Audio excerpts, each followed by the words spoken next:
আসসালামু আলাইকুম, good afternoon everyone.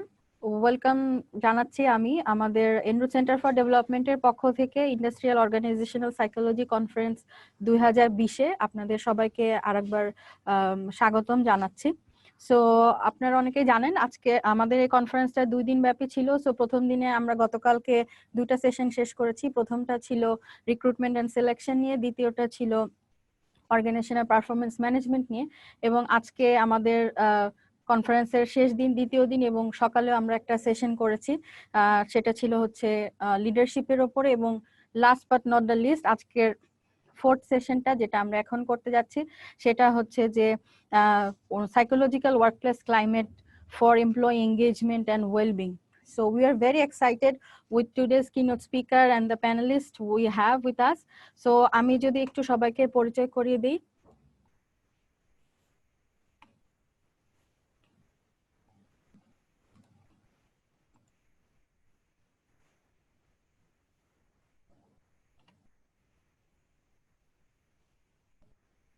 So আমাদের সাথে আছেন কিনোট স্পিকার হিসেবে আছেন Chittagong university department of psychology থেকে শাহিনুর রহমান স্যার। উনি আমাদেরকে আজকে কিনোট স্পিচ দিবেন। উনি চিটাগং ইউনিভার্সিটিতে 2011 সাল থেকে আছেন এবং ওনার major works of working field হচ্ছে যে creative thinking, positive psychology, humour, creative cognition and ageing. এছাড়াও শাহিনুর স্যার জয়েন্ট সেক্রেটারি হিসেবে আছেন বাংলাদেশ সাইকোমেট্রিক সোসাইটিতে, এবং উনি ইন্টারন্যাশনাল অ্যাপ্লাইড সাইকোলজি অ্যাসোসিয়েশনেরও একজন মেম্বার, এবং উনি পিএইচডি করেছেন সেলটন চায়না নর্মাল ইউনিভার্সিটি থেকে। So sir, thank you for joining with us. এরপরে আমাদের সাথে আছেন মোহাম্মদ কামরান টি রহমান, কামরান ভাই। সো উনি আমাদের সাথে জয়েন করেছেন। উনি এখন বর্তমানে প্রেসিডেন্ট হিসেবে দায়িত্ব পালন করছেন বাংলাদেশ এমপ্লয়ার্স ফেডারেশনের। আপনারা অনেকেই জানবেন, এটা বাংলাদেশের একটা এপেক্স বডি এমপ্লয়ার্সদের জন্য। এবং এছাড়াও উনি চেয়ারম্যান এবং ম্যানেজিং ডিরেক্টর হিসেবে আছেন কাপনা টি কোম্পানি এবং পুবালি জুট মিলসে। এছাড়া উনি এসিআই ফর্মুলেশনস এর একজন ইন্ডিপেন্ডেন্ট ডিরেক্টর।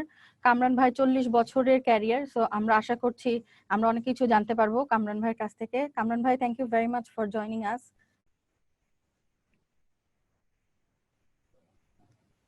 এরপরে আমাদের সাথে আছেন জাহিদা ফিজা কবির আপা।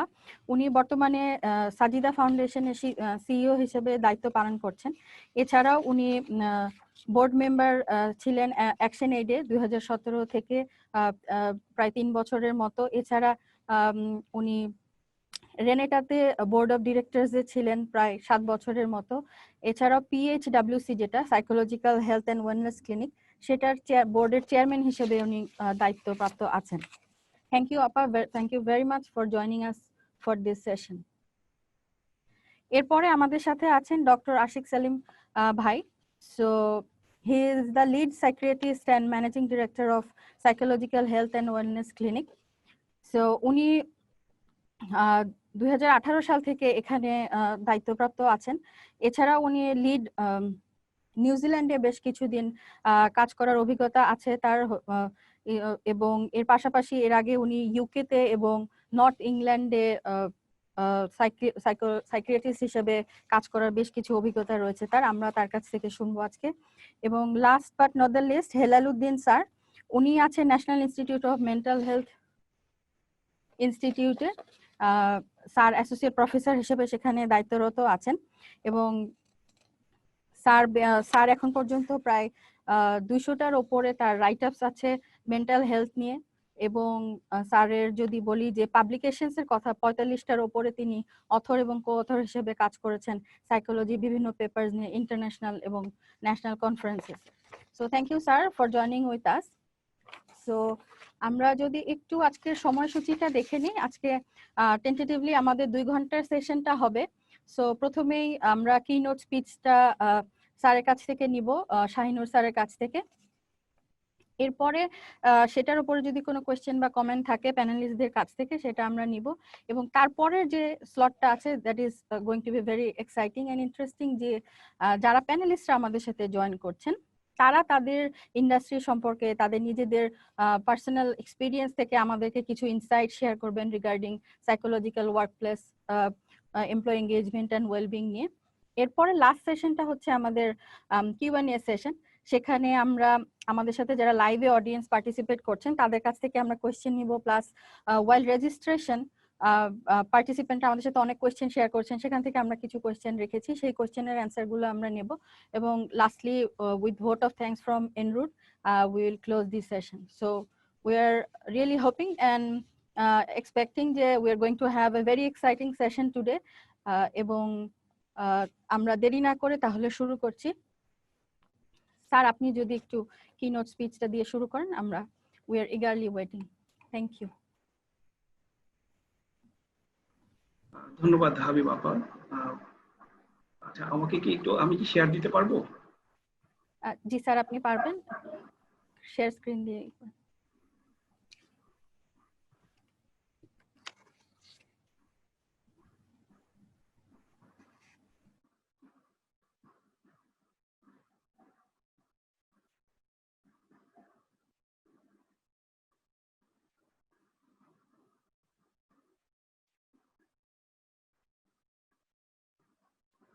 আপনারা দেখতে পাচ্ছেন?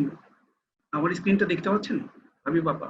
স্ক্রিনটা দেখতে পাচ্ছি, আপনি স্যার একটু ফুল স্ক্রিন করে নিলে ভালো হতো পাওয়ার পয়েন্ট শোতে গিয়ে। জি জি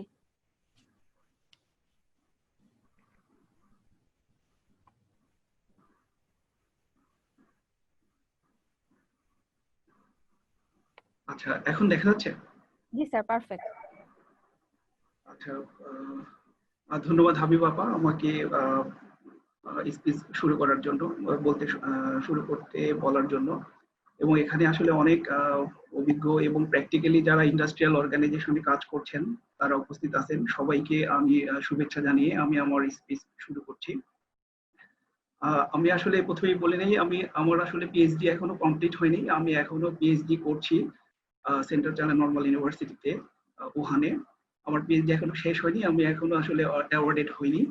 আর দ্বিতীয়ত হচ্ছে আসলে ইন্ডাস্ট্রিয়াল এবং অর্গানাইজেশনাল সাইকোলজিতে আমরা তো আসলে থিওরিটিক্যালি শুধু পড়াই, আমরা আসলে প্র্যাকটিক্যাল নলেজ যারা প্র্যাকটিক্যাল ফিল্ডে আছেন তাদের মতো আমার অত নাই। তবে আমি যেটা থিওরিটিক্যালি বিভিন্ন লিটারেচার ঘেটে যে ইনফরমেশন গুলো এই এমপ্লয়ি এনগেজমেন্ট এবং ওয়েলবিং সম্পর্কে পেয়েছি সেগুলো আমি আপনাদের সাথে একটু শেয়ার করব। তো যেহেতু প্রথমে একটা কথা না বললেই নয় যে আসলে এনগেজমেন্ট, এমপ্লয়ি এনগেজমেন্ট এবং ওয়েলবিং এই টার্ম দুটো কিন্তু রিসেন্টলি বেশ পপুলার টপিক বলতে গেলে। যে সারা বিশ্বে কিন্তু এখন এমপ্লয়ি এনগেজমেন্ট এবং ওয়েলবিং নিয়ে কনসার্ন দেওয়া শুরু হয়েছে। এটা হচ্ছে এমপ্লয়ি এনগেজমেন্ট নিয়ে কাজ শুরু হয়েছে 90 দশকের থেকে শুরু হলেও লাস্ট 10 ইয়ারে এমপ্লয়ি এনগেজমেন্ট সম্পর্কে সারা বিশ্বে এটা নিয়ে বেশ কনসার্ন শুরু হয়েছে এবং সবাই এটাকে খুব গুরুত্ব সহকারে নেওয়া শুরু করছেন। আর অপরদিকে ওয়েলবিং, যেটা এতদিন আসলে এটা ছিল অকুপেশনাল সাইকোলজির অংশ। তো রিসেন্টলি ওয়েলবিং, এমপ্লয়ি ওয়েলবিংটাকে লাস্ট 5 ইয়ারের মধ্যে সারা বিশ্বে যারা মাল্টিমিলিয়নিয়ার, যারা বিভিন্ন ইন্ডাস্ট্রিয়ালিস্ট আছেন তারা এটাকে মানে লাইমলাইটে নিয়ে আসছেন। কারণ কিছু কারণ আছে। কারণ তারা দেখছেন যে এমপ্লয়ি এনগেজমেন্ট এবং ওয়েলবিংটাকে যদি এনশিওর করা যায় তাহলে তাদের প্রোডাকশন, তাদের হচ্ছে যে কস্ট ইফেক্টিভ হয়, যার কারণে তারা এটাতে ফোকাস করছেন এবং অনেক বিলিয়ন বিলিয়ন টাকা এতে ইনভেস্ট করছেন। তো তারই আলোকে আমি আসলে জাস্ট যে আলোচনাটা করব, প্রথমে থাকবে আসলে এমপ্লয়ি এনগেজমেন্টটা সম্পর্কে একটা ছোট্ট ধারণা দিব। আমি জানি এখানে অনেকেই হয়তো আমার থেকে আরো ভালো ধারণা থাকবে, তারপরও আমি জাস্ট একটু ইন্ট্রোডিউস করিয়ে দিব। এবং এরপরে আমি দেখাবো যে আসলে এমপ্লয়ি এনগেজমেন্টের সাথে ওয়েলবিং এর সম্পর্কটা কোথায়। আমি যদি এমপ্লয়ি ওয়েলবিংটাকেই শুধু ইনশিওর করব, নাকি সাথে সাথে এমপ্লয়ি ওয়েলবিংটাকেও ইনশিওর করব, না এমপ্লয়ি এনগেজমেন্টটাকেও ইনশিওর করব, বা দুইটা আলাদা আলাদা ভাবে করলে কি ইফেক্ট পড়ে সেটা সম্পর্কে একটু আলোচনা করে ফাইনালি আমি ওয়েলবিং সম্পর্কে এবং এটা কি করে আমরা আমাদের এমপ্লয়িদেরকে থিওরিটিক্যালি কি করে ইমপ্রুভ করা যাবে সেই সম্পর্কে আলোচনা করে আমি শেষ করব। তো চলুন শুরু করা যাক। প্রথমেই আমি যেটা আপনাদের সাথে ডিসকাস করব সেটা হলো যে এমপ্লয়ি এনগেজমেন্টের আসলে উপকারিতাটা কি, আসলে এটা আদৌ কোনো উপকারিতা আছে কিনা। তো আমি যেটা পেয়েছি লিটারেচার ঘেটে অনেক অনেক উপকারিতা আছে, কিন্তু আমি রিসেন্ট কিছু আর্টিকেল ঘেটে যেটা পেয়েছি যে এমপ্লয়ি এনগেজমেন্টটা যদি বাড়ানো যায় তাহলে 40% প্রোডাক্টিভিটি বেড়ে যায়। তো এটা একটা বিষয়। আরেকটা পেয়েছি আমি যে যদি এমপ্লয়ি এনগেজমেন্ট বাড়ানো যায় তাহলে টার্নওভার কমে যাবে, তার মানে এমপ্লয়ি ওই অর্গানাইজেশনে থাকবে, সুইচ করবে না। আরেকটা হলো যে পারফরমেন্স বেড়ে যাবে, এমপ্লয়ীদের পারফরমেন্স বেড়ে যাবে। আরেকটা হচ্ছে এমপ্লয়ি এনগেজমেন্ট যদি বাড়ানো যায়, কমিটমেন্ট, অর্গানাইজেশন বা ইন্ডাস্ট্রির প্রতি যে কমিটমেন্ট আছে সেটা বেড়ে যাবে। আর একটা হচ্ছে অবশ্যই যেটা সবচেয়ে গুরুত্বপূর্ণ, সেটা হলো যে অর্গানাইজেশনের রেভিনিউ জেনারেট করা। যদি এমপ্লয়ি এনগেজমেন্টটা প্রপারলি ইনশিওর করা যায় তাহলে দেখা যায় যে 16% রেভিনিউ ইনক্রিজ সম্ভব, যেটা এক্সিস্টিং আছে তার থেকে 16% আরো বেড়ে যাবে। এবং আরেকটা আমি পেয়েছি যে অবশ্যই ফিনান্সিয়াল পারফরমেন্স কোম্পানির বৃদ্ধি পাবে। তো এই হচ্ছে কিছু সামান্য জাস্ট লাস্ট কয়েক বছরের যে গবেষণাগুলো থেকে আমি এগুলো পেয়েছি। আমি জানি এছাড়াও আরো অসংখ্য বেনিফিট আছে, তো আমি শুধু এই কয়টা আপনাদের সাথে শেয়ার করলাম। তো এবার চলুন দেখি আসলে এমপ্লয়ি এনগেজমেন্ট তো তাহলে একটা গুরুত্বপূর্ণ বিষয়, ঠিক না? যেহেতু এটা করলে প্রোডাক্টিভিটি বেড়ে যাচ্ছে, পারফরমেন্স বেড়ে যাচ্ছে, কমিটমেন্ট বেড়ে যাচ্ছে, আমার কোম্পানির রেভিনিউ বেড়ে যাচ্ছে, ফিনান্সিয়াল পারফরমেন্স বেড়ে যাচ্ছে। তো তাহলে এমপ্লয়ি এনগেজমেন্টটা কি? এমপ্লয়ি এনগেজমেন্টটা কি তাহলে একটু একটু জেনে আমরা পরের ইতে চলে যাব। এমপ্লয়ি এনগেজমেন্টটা আর কিছুই না, এটা হলো ভেরি সিম্পলি যদি বলি যে শার্ক এবং ওলার্ডের 2010-এর একটা চমৎকার ডেফিনিশন দিয়েছিলেন, যেখানে কিছু সাইকোলজিক্যাল বিষয়কে তিনি অন্তর্ভুক্ত করেছেন। উনি বলেছেন যে আসলে এমপ্লয়ি এনগেজমেন্ট হলো যে কগনিটিভ এমপ্লয়ির কগনিটিভ ফাংশন, ইমোশনাল বিষয় এবং বিহেভিয়ারাল একটা এনার্জি, যেটা কি করবে কোম্পানির জন্য পজিটিভ অর্গানাইজেশনাল আউটকাম নিয়ে আসবে। সেটাই হচ্ছে এমপ্লয়ি এনগেজমেন্ট। আমি আর ডিটেলস আর যাচ্ছি না, আমরা চলেন তাহলে একটু দেখি যে আমি বললাম যে এই এমপ্লয়ি এনগেজমেন্টটা কিন্তু যেহেতু বেশ পপুলার পাচ্ছে সারা বিশ্বে, লাস্ট 1990 সাল থেকে এমপ্লয়ি এনগেজমেন্টের কাজ শুরু হয়। তার থেকে দেখা যায় যে বর্তমানে একটা 2016 সালে পত্রিকার একটা নিউজ আমার খুঁজতে গিয়ে পেলাম, সেটা হলো বাংলাদেশেও এমপ্লয়ি এনগেজমেন্ট নিয়ে এইচআর প্র্যাকটিস বেশ পপুলার পাওয়া শুরু করেছে। তো এখন প্রশ্ন হলো যে বেশ পপুলার পাওয়া শুরু হয়েছে, কিন্তু এই এমপ্লয়ি এনগেজমেন্টটা আসলে কত কত পার্সেন্ট মানুষ একটা অর্গানাইজেশনে কমপ্লিটলি এনগেজড, আমাদের সেটা জানা দরকার। তো এখানে আমার একটা প্রশ্ন আমি দিয়েছি যে how many people employee engaged in your organization, যে আপনারা যারা বড় প্রতিষ্ঠানে যারা যারা কর্ণধার আছেন তারা তাদের কত পার্সেন্ট এমপ্লয়িকে এনগেজ করতে পারছেন। চলেন একটা মজার একটা বিষয় দেখি, যে এটা হচ্ছে আমরা একটা কোম্পানির একটা অর্গানাইজেশনের সাথে তুলনা করি। এই নৌকা, এই নৌকাতে 3 ধরনের মানুষ আছে। তো এই নৌকাটাই হচ্ছে একটা অর্গানাইজেশনের সাথে যদি কল্পনা করা যায় যে এই নৌকাটা যদি চলে তাহলে একটা অর্গানাইজেশন প্রফিট করবে, সামনের দিকে এগিয়ে যাবে। তো আপনারা শুনে অবাক হয়ে যাবেন যে সারা বিশ্বে মাত্র 15%, এটা হচ্ছে একটা গ্লোবাল রিপোর্ট, এটা হচ্ছে গলাপ স্টাডি 2017 সালে একটা জরিপ পরিচালনা করা হয়েছে, সেটাতে হচ্ছে প্রায় 155টা দেশের তথ্য এখানে অন্তর্ভুক্ত করে তারা একটা মানে রিপোর্ট তৈরি করেছেন। তো সেই রিপোর্টে দেখা যায় যে সারা বিশ্বে গ্লোবালি মাত্র 15% মানুষ ইনগেজড। আচ্ছা, তাহলে বাকিদের কি অবস্থা একটু দেখি চলেন। দেখেন কি সাংঘাতিক ব্যাপার, যে 67% মানুষ হচ্ছে নট ইনগেজড, আর হচ্ছে 18%-এর অবস্থা কি, তারা অ্যাক্টিভলি ডিসএনগেজড। ভাবতে পারেন কি অবস্থা একটা অর্গানাইজেশনে। এটা কিন্তু একটা গ্লোবাল পিকচার বললাম। তো তাহলে যারা ইনগেজ থাকে তাহলে তাদের কি হয়? হ্যাঁ, যে যারা ইনগেজ থাকে তারা কিন্তু কোম্পানির প্রতি লয়াল থাকে, তারা সাইকোলজিক্যালি অর্গানাইজেশনের সাথে বা ইন্ডাস্ট্রির সাথে বা তার কোম্পানির সাথে কমিটেড থাকে এবং সাইকোলজিক্যালি কানেক্টেড থাকে। হ্যাঁ, এবং যার কারণে যেটা হয় তাদের হচ্ছে কি, আমি যে মানে বিভিন্ন গবেষণাগুলো আপনাদের সাথে দেখালাম, যে তাদের হচ্ছে প্রোডাক্টিভ বেড়ে যায়, তারা হায়ার রিটেনশন, তারা হচ্ছে টার্নওভার করে না। এবং এদের জন্যই কিন্তু মূলত একটা অর্গানাইজেশন প্রফিট করে। আচ্ছা, এখন দেখেন 67% নট ইনগেজ, তাদের কি অবস্থা? তো এরা হচ্ছে বলা হয়, গবেষণায় বলা হয়েছে এরা productive, but they are not psychologically connected to their company বা অর্গানাইজেশন। হ্যাঁ, তার মানে কি, তারা এই যে তারা কানেক্টেড নয়, হ্যাঁ, তারা সাইকোলজিক্যালি কানেক্টেড নয়, এর ফলে কি হচ্ছে, তারা কিন্তু মিস করে, হ্যাঁ, ওয়ার্ক ডে, তারা হচ্ছে ঠিক মতো অফিসে আসে না, অ্যাবসেন্ট থাকে, ছুটি কাটায়, বা আদার্স অনেক রকমের তারা সমস্যা করে, বা তারা অ্যাক্টিভলি ফুললি পটেনশিয়ালিটি তারা শো করে না। এটা হচ্ছে 67%। আর 18% যারা অ্যাক্টিভলি ডিসএনগেজড, তাদের অবস্থা দেখেন, তাদের সাংঘাতিক অবস্থা। তারা ফিজিক্যালি হচ্ছে প্রেজেন্ট থাকে অর্গানাইজেশনে, কিন্তু সাইকোলজিক্যালি তারা কমপ্লিটলি অ্যাবসেন্ট থাকে। এবং এরা হচ্ছে বলা হয় এরা হচ্ছে আনহ্যাপি, এবং তাদের যে আনহ্যাপিনেসটা আছে, তারা হচ্ছে তাদের আরেকজনের মধ্যে সেই আনহ্যাপিনেসটা শেয়ার করে, যার কারণে তারা হচ্ছে কোম্পানি, যে এই নৌকার সাথে যদি তুলনা করা যায়, তাহলে এই নৌকাটা ডুবিয়ে দেওয়ার জন্য এই 18%ই যথেষ্ট। তার মানে একটা অর্গানাইজেশনকে মানে মানে লসে ফেলে দেওয়ার জন্য এই 18%ই কিন্তু যথেষ্ট। তার মানে দেখেন যে সেম বোট একটাই, কিন্তু ডিফারেন্ট এনগেজমেন্ট। তো এবং এমন অনেকে আছে, কেউ ড্রাইভ করছে, আগায় নিয়ে যাচ্ছে, আর কিছু কি করছে, সেখান থেকে জাম্প করে নেমে যাচ্ছে। তার মানে একটা নৌকো থেকে যদি জাম্প করে চলে যায়, তাহলে কি হবে, নৌকোটার অবস্থা কি হবে একটু ভাবে। তো এটা তো হচ্ছে গ্লোবাল রিপোর্ট। তো আচ্ছা, চলেন আরেকটু দেখি। এটা হচ্ছে একটা আমেরিকার রিপোর্টটা, যেটা 2020 সাল পর্যন্ত তারা আপডেট করছে। দেখেন এখানে হচ্ছে তারা হচ্ছে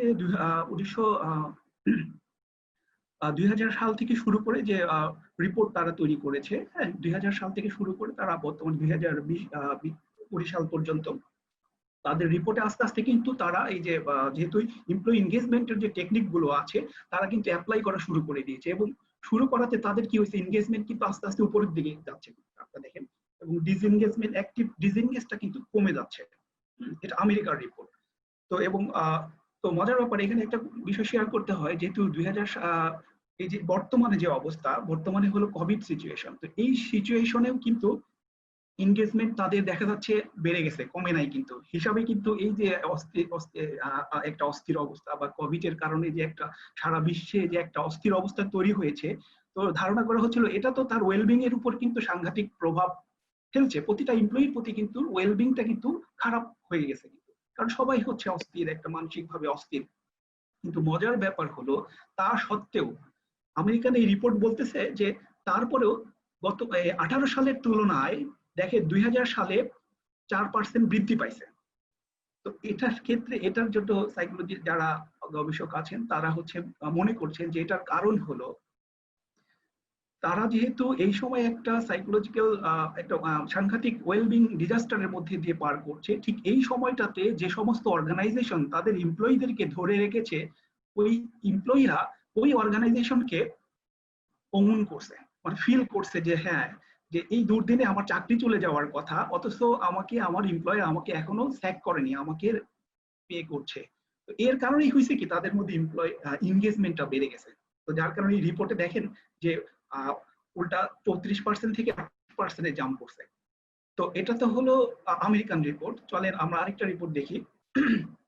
এটা হচ্ছে আমাদের হচ্ছে গ্লোবাল যে ওই রিপোর্টটা, হ্যাঁ, যে গ্লোবাল রিপোর্টের দেখেন এখানে এশিয়া, আমরা তো সাউথ এশিয়াতে বিলংস করি, ইস্ট এশিয়াতে আমরা সাউথ এশিয়াতে বিলংস করি। তো আমাদের হচ্ছে দেখেন এখানে 14%।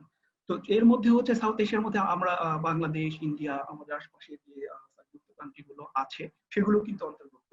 তো সেখানকার অবস্থা দেখেন, সেখানেও কিন্তু ওটা তো ছিল আরেকটু বেশি, এখন থেকে 14%, 1% কম, 14%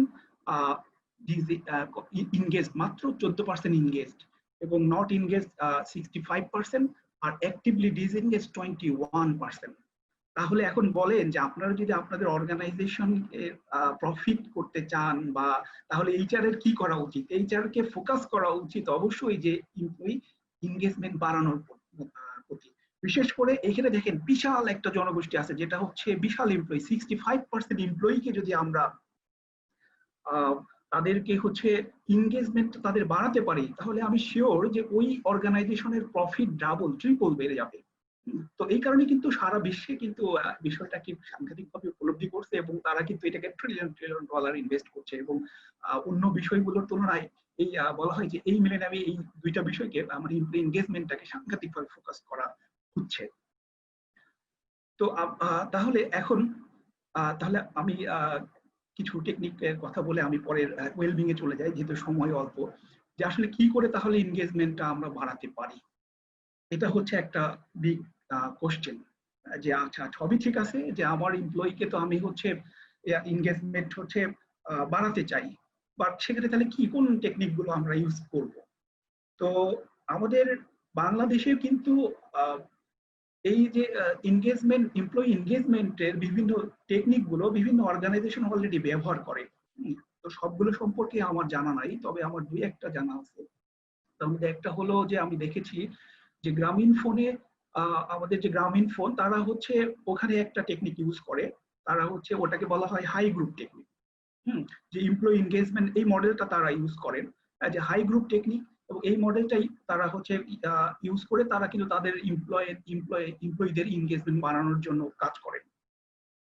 আর আমি বাংলা লিংকের সম্পর্কে খবর পেয়েছি যে তারা হচ্ছে ওখানে তাদের ওইরকম কোন স্পেসিফিক মডেল ইউজ করেন না, কিন্তু তারা যেটা করেন সেটা হলো যে বিভিন্ন জায়গা থেকে বিভিন্ন টেকনিক গুলোকে তারা কাস্টমাইজ করে নিয়েছেন, যে তারা তাদের মতো করে তৈরি করে তারা তাদের অর্গানাইজেশনে এগুলো ইউজ করেন। আর আসলে অন্যান্য অর্গানাইজেশন সম্পর্কে আমার তত জানা নাই, বা আসলে এরকম আসলে আমি লিটারেচার ঘেটেও পাইনি, যার কারণে আমি বলতে পারবো না বা শেয়ার করতে পারবো না। তবে আরেকটা বিষয় শেয়ার করি, সেটা হচ্ছে ফার্মাসিউটিক্যাল কোম্পানিগুলোতে আর রিসেন্ট তারা হচ্ছে প্রায় একটা গবেষণায় আমি দেখেছি যে যারা প্রাইভেট সেক্টরের আর হচ্ছে মানে মাল্টিন্যাশনাল সেক্টর আর একটা হচ্ছে লোকাল যে ফার্মাসিউটিক্যাল কোম্পানিগুলো আছে তাদের এনগেজমেন্টের মধ্যে একটা কম্পারেটিভ স্টাডি করা হয়েছিল। তো সেখানে দেখানো হয়েছে যে সেখানে যে ফাইন্ডিংসটা পাওয়া গিয়েছিল সেটা হলো যে যারা হচ্ছে মাল্টিন্যাশনাল কোম্পানি সেখানে হচ্ছে এমপ্লয়ি এনগেজমেন্ট কম্পারেটিভলি বেশি দেন লোকাল অর্গানাইজেশন গুলো। তো এই হচ্ছে মানে এমপ্লয়ি মডেল। তো এছাড়া আরেকটা পপুলার মডেল আছে, এটার নাম হচ্ছে জিঞ্জার মডেল। আমি জানি না এই মডেলটা কেউ ইউজ করেন কিনা আপনারা। আবার আরেকটা হচ্ছে on hit with engagement model, hit engagement model, এটাও বেশ পপুলার। এবং এছাড়া আসলে অসংখ্য মডেল আছে। তো আমিও আসলে সবগুলো মডেল সম্পর্কে না, যে আমি জাস্ট কয়েকটা কাস্টমাইজ আমিও যেটা বলি, যেটা আমার কাছে বেশি গবেষণায় ঘাটতি, যে আমার কাছে যেগুলো বেশ পপুলার মনে হয়েছে, যে যেগুলো সম্পর্কে আমি এভিডেন্স পেয়েছি সেগুলো আপনার সাথে খুব সংক্ষেপে আমি একটু শেয়ার করি।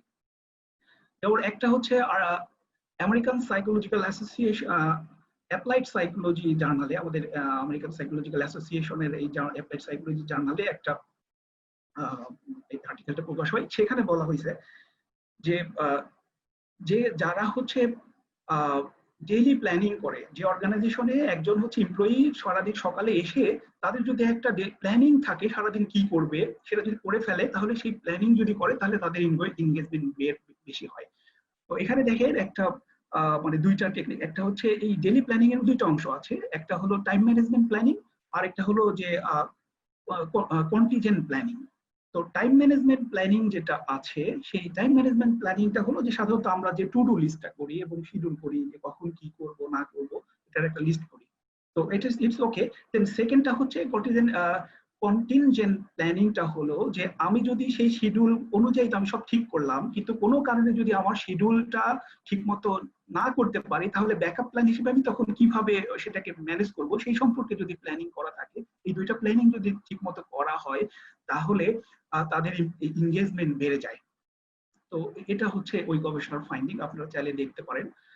আর আর কিছু আমি পেয়েছি যে রিলেশনশিপ উইথ ম্যানেজার,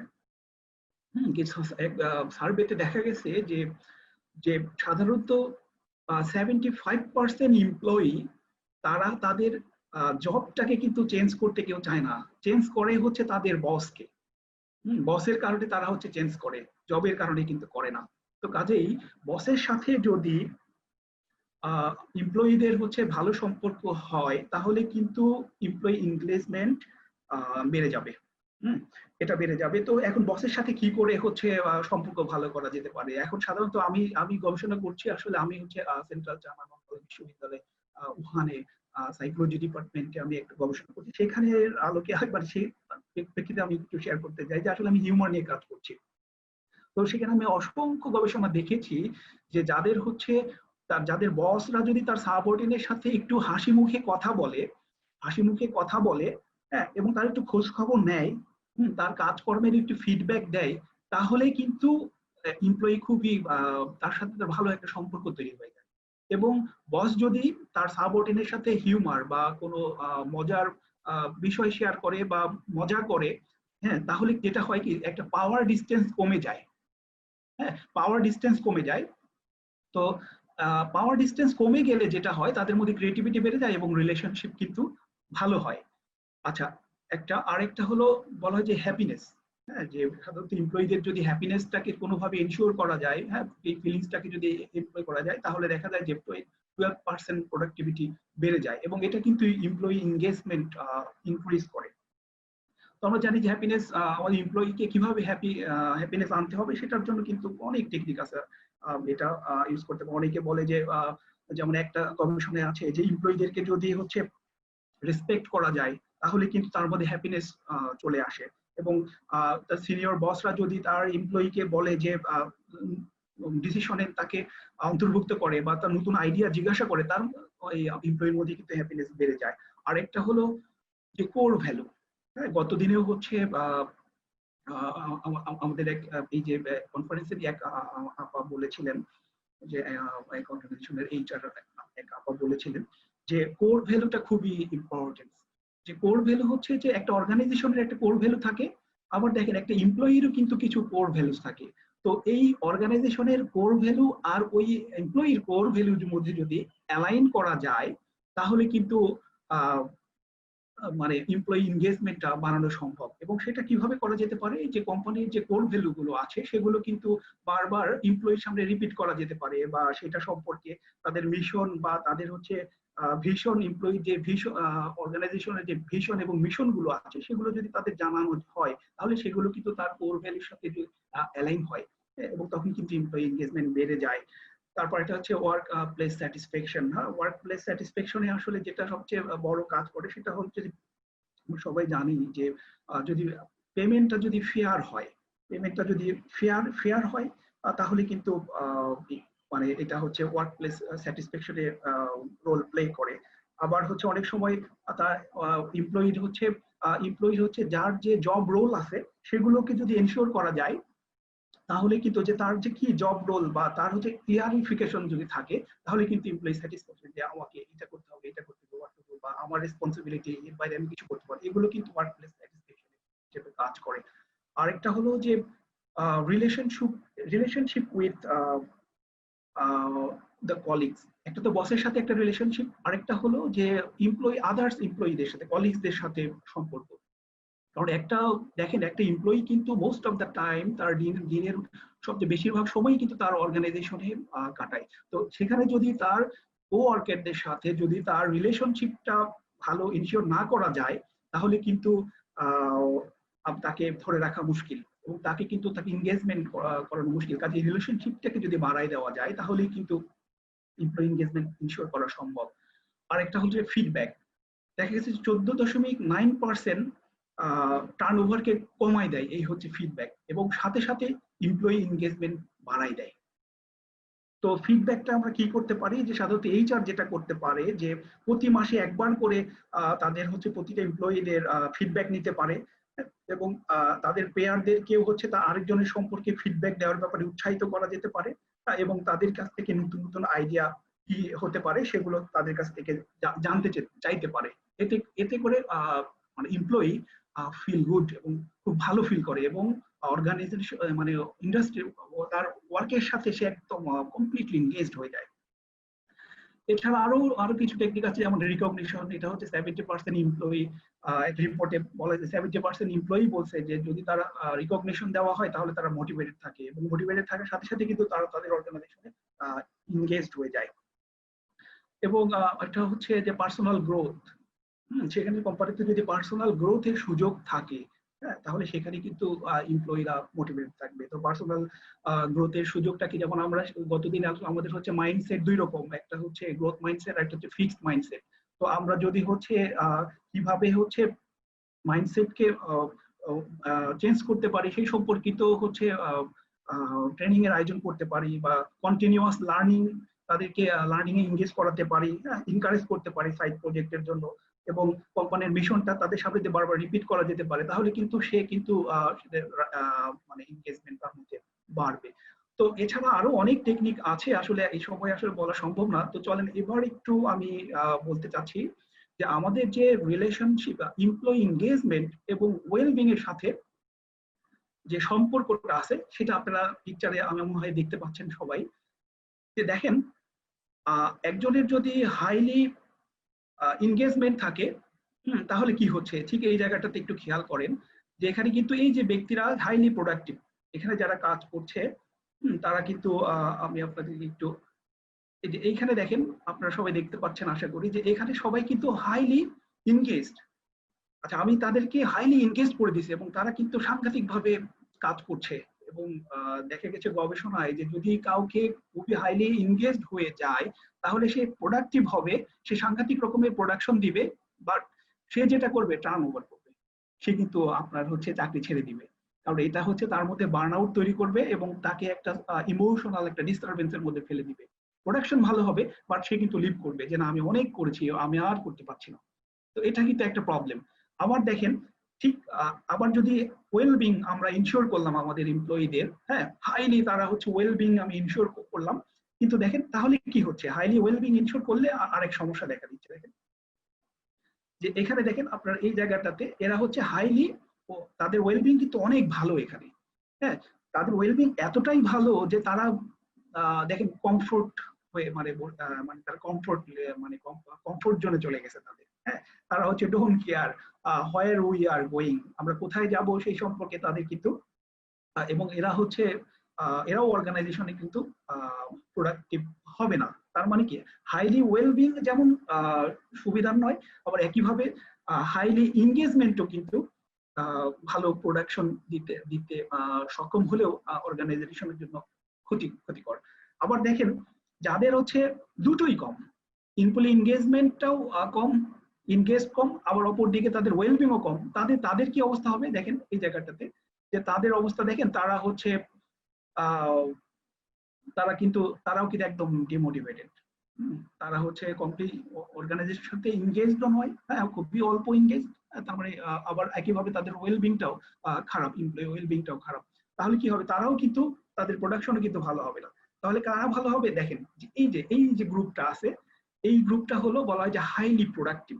এই গ্রুপটা হলো হাইলি প্রোডাক্টিভ, কারণ এরা হচ্ছে এদের মধ্যে ওয়েলবিংটাও যে মাত্রায় আছে, ঠিক অনুরূপ ভাবে এমপ্লয়ি এনগেজমেন্টটাও ঠিক অনুরূপ ভাবে বেশি মাত্রায় আছে। তার মানে দুইটার কম্বিনেশন যদি হয়, তাহলে কিন্তু তারা বলছে মোস্ট প্রোডাক্টিভ এবং হ্যাপি এমপ্লয়ি, এবং এরাই কিন্তু আপনার কোম্পানিকে ওই যে 67% থেকে এখানে কিন্তু বাড়িয়ে আপনার যে 15% আমরা দেখালাম ইনগেজ, সেটা বাড়িয়ে কিন্তু 20 বা মোর করা সম্ভব, শুধুমাত্র এই দুইটার কম্বিনেশন যদি আপনারা এমপ্লয়ীদের উপর এইটার প্রয়োগ করে। আচ্ছা, এরপরে এটা আরেকটা এখানেও মানে এখানে গুরুত্বটা দেখানো হয়েছে যে এমপ্লয়ীদের যদি আমি হচ্ছে এনগেজমেন্টটাও যেরকম গুরুত্বপূর্ণ, একইভাবে সেটা ড্রাইভ করে তাদেরকে, তার মানে কি, এনগেজমেন্ট যদি বাড়ানো যায় সেটাও কিন্তু তাদের ওয়েলবিং এর জন্য ভালো, এবং তাদের ওয়েলবিংটাও যদি ইনশিওর করা যায়, তাহলে কিন্তু সেটা আবার তাদের এনগেজমেন্টটাকেও বাড়িয়ে দিচ্ছে। আর যদি হচ্ছে সেটা না করা হয়, তাহলে দেখেন কি হবে, তারা হচ্ছে স্ট্রেসের খপ্পরে পড়বে, তারা দীর্ঘ সময় ধরে কাজ করবে এবং ডিসএনগেজড হয়ে যাবে, তাদের হচ্ছে ল্যাক অফ পারপাস থাকবে, তাদের কোনো গোল থাকবে না কাজের, এবং তারা একদম কোনো কেয়ারলেস হয়ে যাবে, এবং যেটা হবে তারা হচ্ছে কিন্তু আপনার কোম্পানিকে ডুবাবে। এই যে দেখেন, এই হচ্ছে তাদের অবস্থা।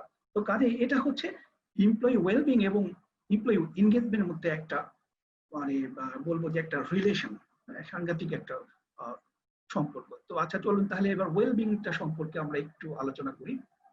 যে ওয়েলবিংটা আসলে এমপ্লয়ি ওয়েলবিং এর সাথে কিন্তু অনেক কিছু জড়িত আছে। তো একটু একটা ছোট ডেফিনেশন দিয়ে শুরু করি। যে দেখেন, এখানে হচ্ছে এমপ্লয়ি ওয়েলবিংটা হলো ক্রিয়েটিং অ্যান এনভায়রনমেন্ট, হ্যাঁ, যেমন একটা এনভায়রনমেন্ট ক্রিয়েট করা যে তৃপ্তিকর একটা এনভায়রনমেন্ট তৈরি করা, হ্যাঁ, যেই এনভায়রনমেন্টে এমপ্লয়ি কি করবে, তার হচ্ছে ফ্লোরিশ হবে, সতেজ থাকবে এবং সজীব সবসময় কি সজীব থাকবে এবং তার ভিতরে যে ফুল পটেনশিয়ালিটিটা আছে। আমরা জানি প্রতিটা মানুষ কিন্তু পটেনশিয়ালিটিটা নিয়ে আসে, কিন্তু দুর্ভাগ্যের বিষয় যে আমরা এই একটা মানুষের যে ফুল পটেনশিয়ালিটিটা আছে সেটা কখনোই কিন্তু আমরা কাজে লাগাতে পারি না, বা সে জানতেও পারে না, বা সেটাকে আসলে কখনো সামনে বের হয়ে আসে না। তো এই জন্য বলছি যে এমন একটা এনভায়রনমেন্ট তৈরি করা যেখানে সে তার সতেজ ভাবে তার ফুল পটেনশিয়াল নিয়ে পটেনশিয়ালিটাকে সে বের করে নিয়ে আসতে পারবে, এবং যেটা কাজে লাগিয়ে কি হবে, সে নিজেও বেনিফিটেড হবে এবং অর্গানাইজেশনও বেনিফিটেড হবে। ফলে এটাই হচ্ছে ওয়েলবিং, এমপ্লয়ি ওয়েলবিং। তো আর আসলে বিস্তারিত না দেয়, জাস্ট আমি পরের এটার একটা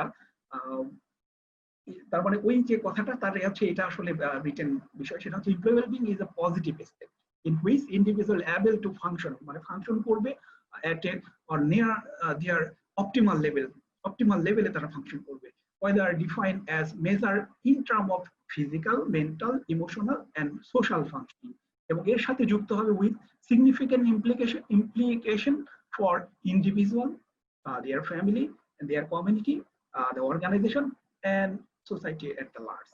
তো এটা হচ্ছে ওভার কমপ্লিটলি ওয়েলবিং এর ডেফিনেট মানে সংজ্ঞাটা পূর্ণ হলো।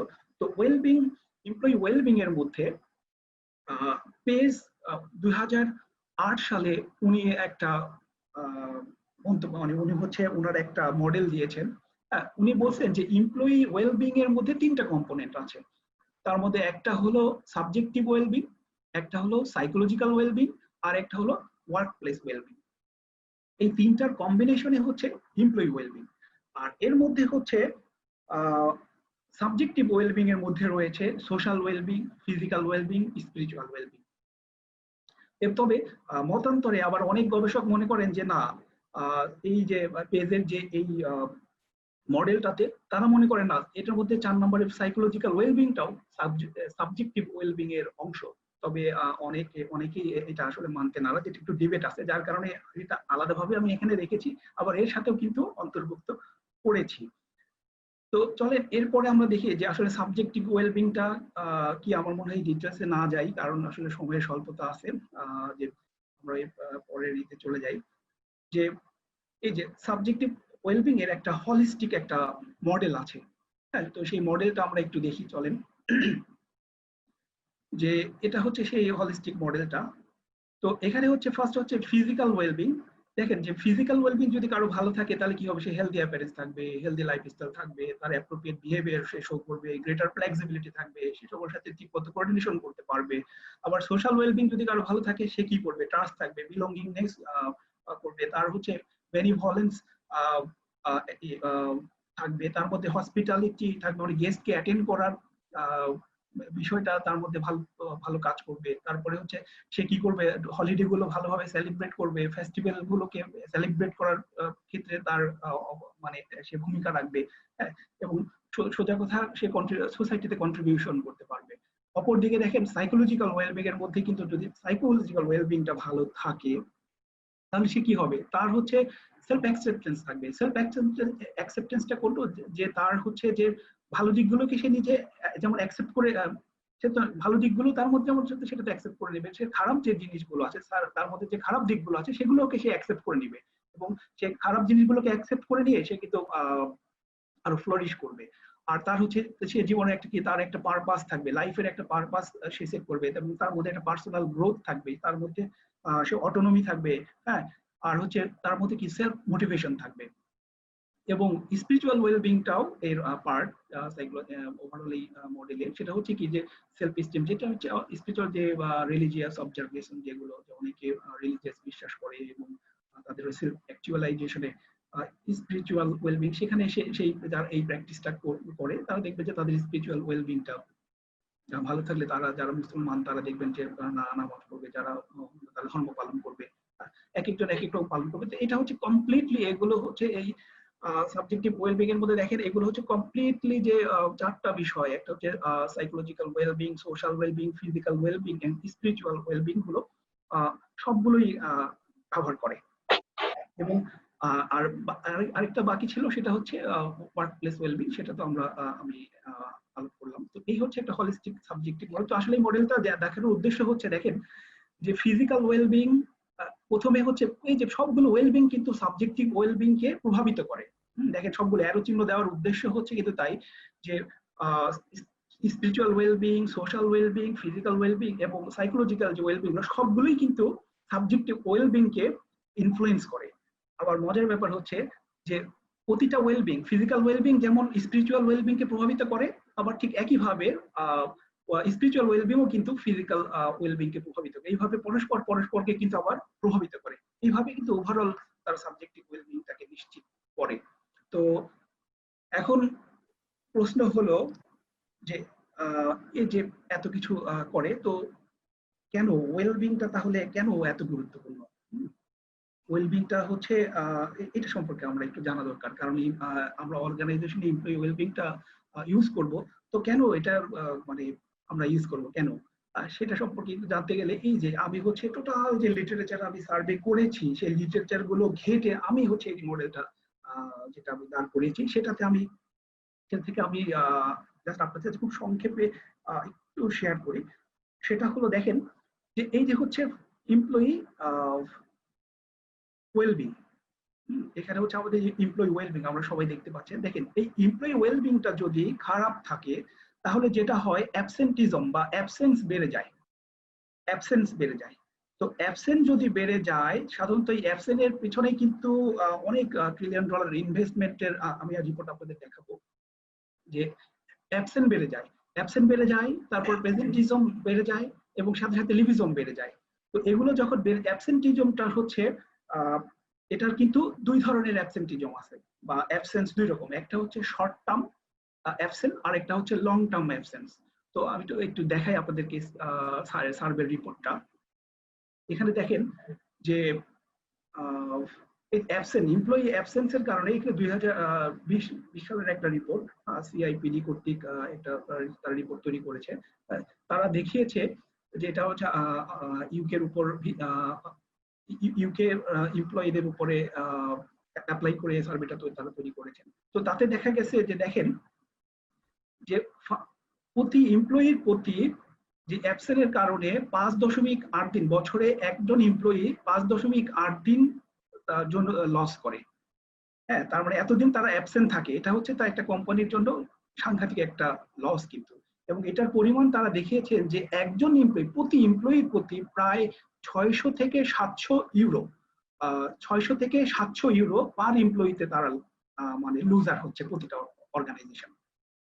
তো এবং এরপর আরেকটা রিপোর্ট দেখি, দেখেন এখানে তারা হচ্ছে এর কারণ হিসেবে দাবি করছেন, যে তারা রিপোর্টে কারণ হিসেবে দেখিয়েছেন যে এই যে টপ মোস্ট 3টা কারণ, যদিও তারা 5টা কারণ এখানে দিয়েছেন, বলছে যে এই কারণের হলো যে মাইনর ইলনেস।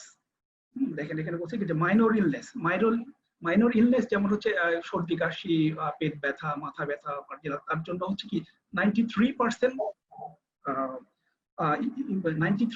হচ্ছে এই কারণে, মাইনর ইলনেসের কারণে অ্যাবসেন্স হচ্ছে। হ্যাঁ, অ্যাবসেন্স। আর হচ্ছে 52% হচ্ছে কি বিভিন্ন ধরনের ইনজুরি, ছোটখাটো ইনজুরি, যেমন হচ্ছে ব্যাক পেইন, স্প্রেন ইনজুরি। আর স্ট্রেস হচ্ছে দেখেন 38%।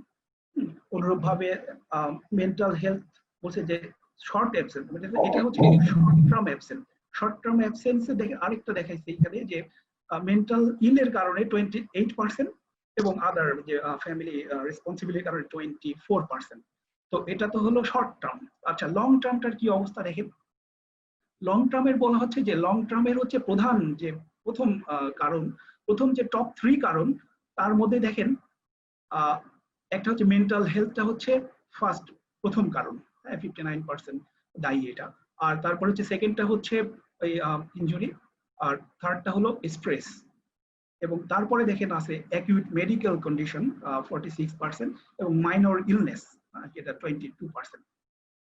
তো এই হচ্ছে অ্যাবসেন্সের কারণে। দেখেন তাহলে এগুলো কি রকম অবস্থা। তো এখন এই যে মাইনর ইলনেস কারণে শর্ট টার্ম অ্যাবসেন্ট এবং লং টার্ম অ্যাবসেন্ট, তো এটার আমি হচ্ছে আসলে যে তীর চিহ্নগুলো দিয়ে একটা বিষয় আপনাদের বোঝাতে চাচ্ছিলাম, যে এই অ্যাবসেন্টের কারণে তার মধ্যে হচ্ছে এমপ্লয়ির স্বাস্থ্য খারাপ হওয়ার কারণে, ওয়েলবিং খারাপ হওয়ার কারণে তার মধ্যে যেমন অ্যাবসেন্টিজম বেড়ে যাচ্ছে, আবার এই অ্যাবসেন্টিজমের কারণেই আবার তার মধ্যে কিন্তু স্ট্রেস এবং স্ট্রেস রিলেটেড সমস্যা তৈরি হচ্ছে।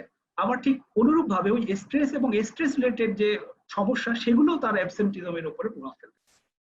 এবং এটা আবার কি করছে, স্ট্রেস বা স্ট্রেস রিলেটেড ইলনেস গুলো আবার ডিপ্রেশন বা অ্যাংজাইটির বাড়াই দিচ্ছে, এবং এই ডিপ্রেশন অ্যাংজাইটি আবার তার লং টার্ম অ্যাবসেন্সে প্রভাব ফেলতেছে, যেটা আমরা ওই গবেষণায় দেখলাম। আবার সরাসরি এই স্ট্রেস এবং স্ট্রেস রিলেটেড ইলনেস এবং ডিপ্রেশন এবং অ্যাংজাইটি গুলো সরাসরি আবার এমপ্লয়ি ওয়েলবিং এর উপরে প্রভাব ফেলতেছে।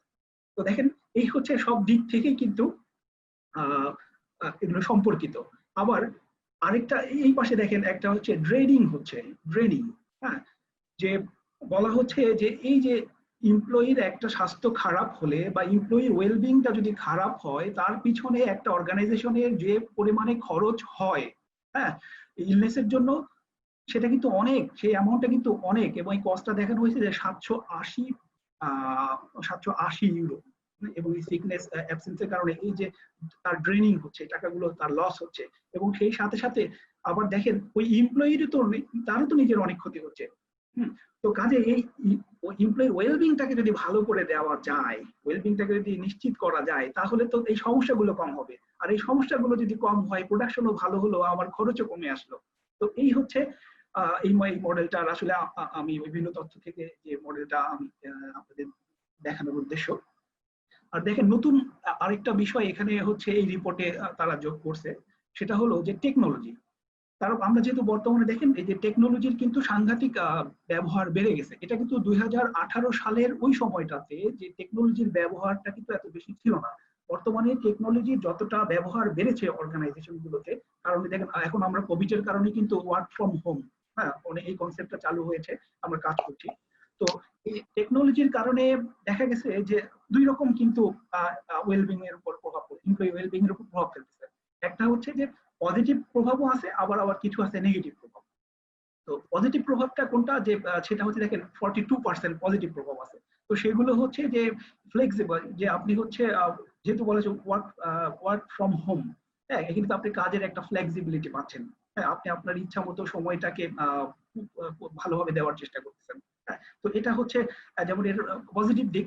আবার ঠিক নেগেটিভ দিক হচ্ছে 30% দায়ী। যে নেগেটিভ দিক সেটা হলো যে দেখেন আপনি যখন অফিস আওয়ার শেষ হয়ে যাচ্ছে, তাও কিন্তু আপনি কিন্তু কানেক্টেড থাকছেন, হ্যাঁ, সোশ্যাল নেটওয়ার্কের মাধ্যমে আপনি অফিসের বসদের সাথে বা মিটিং এ তাদের সাথে কিন্তু কানেক্ট থাকছেন।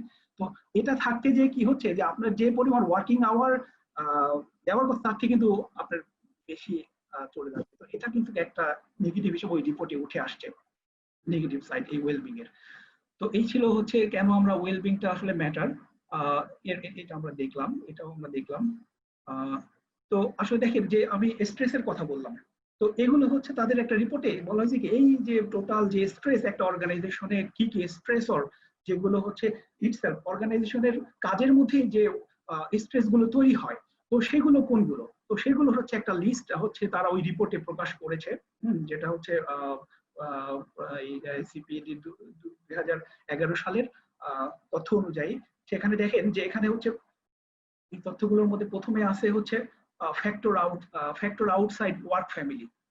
এটা হচ্ছে কর্পোরেট অর্গানাইজেশনে 50% এবং প্রাইভেট সেক্টরে 55%, এবং ওয়ার্কলোড 44%। ঠিক একইভাবে তারপরে management style, organisational change, restructuring, work relationship, job insecurity, factor outside work, finance concern, lack of managerial support, pressure to achieve target, working long hour 80%।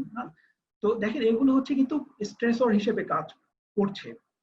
তো এই স্ট্রেসর গুলো যেটা হয় যে এই স্ট্রেসর গুলো কিন্তু সাথে আরো কিছু আমি দেখেছি, আরো আমি কিছু ঘেটে দেখেছি যে রোল কনফ্লিক্ট, অ্যাম্বিগুইটি যদি থাকে, সেটাও কিন্তু অর্গানাইজেশনাল স্ট্রেস হিসেবে কাজ করে। আবার পলিসি, অর্গানাইজেশন যে পলিসি থাকে, যেটা রেড টেপ পলিসি, আবার হচ্ছে রিজিড পলিসি, এগুলোও কিন্তু অনেক সময় স্ট্রেসর হিসেবে কাজ করে। আবার রিওয়ার্ড সিস্টেমের মধ্যে যদি ফল্টি ইনফ্রিকুয়েন্ট ফিডব্যাক থাকে বা ইনইকুইটি রিওয়ার্ড সিস্টেম থাকে, তাহলে সেটাও কিন্তু একটা স্ট্রেসর হিসেবে কাজ করে। এবং দেখেন এই অর্গানাইজেশন এই স্ট্রেস গুলোই টিম ওয়ার্কের পারফরমেন্স কমায় দেয়, ফিজিক্যাল হেলথের উপর প্রভাব ফেলে, সাথে সাথে অ্যাক্সিডেন্ট বাড়ায় দেয়, আবার ওইদিকে হচ্ছে মেন্টাল হেলথ তো ডাউন করে দেয়, সাথে হচ্ছে সেলফ ড্যামেজিং যে বিহেভিয়ার গুলো আছে, যে আমরা জানি যে self damaging behaviour, cigarette, alcohol, হ্যাঁ, এগুলোর হচ্ছে রেট কিন্তু বেড়ে যায়, এবং আবার অ্যাগ্রেসিভ বিহেভিয়ার কিন্তু বাড়ে। এবং সেই সাথে দেখা গেছে দুই একটা গবেষণায় যে চুরিও বেড়ে যায়। অর্গানাইজেশনের জিনিস চুরি করার দেখা যায় যে বিহেভিয়ার বেড়ে যাওয়ার সাথে সাথে। আরেকটা হচ্ছে বুলি।